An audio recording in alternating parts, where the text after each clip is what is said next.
Nasyonal sa dakbayan sa Karkar, ilang titulo isip Grand Champion sa Pasigarbo sa Sugbo human na angkon ang kadaugan sa tuig 2019 ug tuig 2022.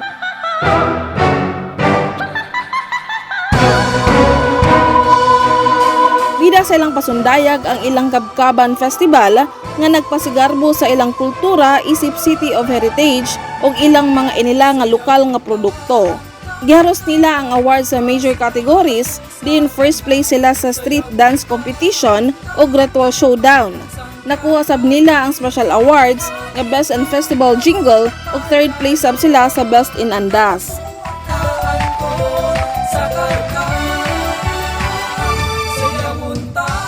Sa ritual showdown gisundan ang Karkar sa dakbayan sa Toledo alang sa ilang Hinulawan Festival. Diin ilang gipasigarbo ang pagkaabunda sa mineral sa dakbayan.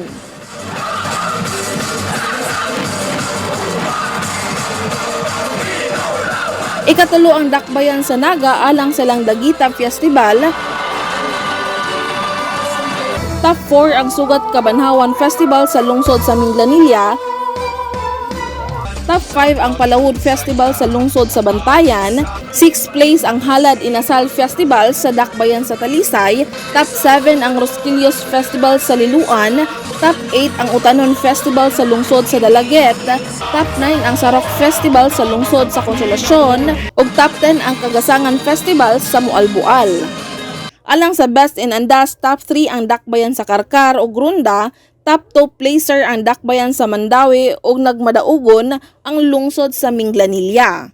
Alang sa Best Decorated Audio Van, top 5 ang lungsod sa Bantayan, top 4 ang Konsolasyon, top 3 ang Minglanilla, top 2 ang Balamban ug ang lungsod sa Madridejos ang nahimong kampyonado. Alang sa Best Street Dance, top 5 placer ang Dalaget, top 4 ang Minglanilla, top 3 ang Liluan, top 2 ang Barili ug nagmadaugon gihapon ang dakbayan sa Karkar. Alang sa Best in Festival Costume, ang lungsod sa Minglanilla maoy nanguna.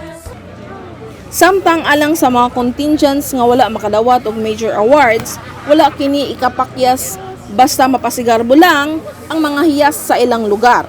Sama na lang sa lungsod sa Santander nga malipayong nakapakita sa ilang Tostado Festival. We offer this dance to our patron Saint Gabriel the Archangel and to our town as the pride of our town, Santander, the Tostado Festival. Pwerdeng lingawas sa mga mananaway sa mga pasundayag. Sama na lang nining April nga taga Barangay Guadalupe nga matud pa mapasigarbuhon sa mga talento sa mga Sugbuanon. First time ba sa 2 years kay Signala tas permis balay niya. Karon na ta nakakitag live performance shoot sa mga tao ba na mga dungan niya kana mura ra agi-agian og pandemic niya. Limpyo kanya kon nang nindot kayo sa tanawon. Kini si Sheriza Mayoy alang sa May TV Cebu.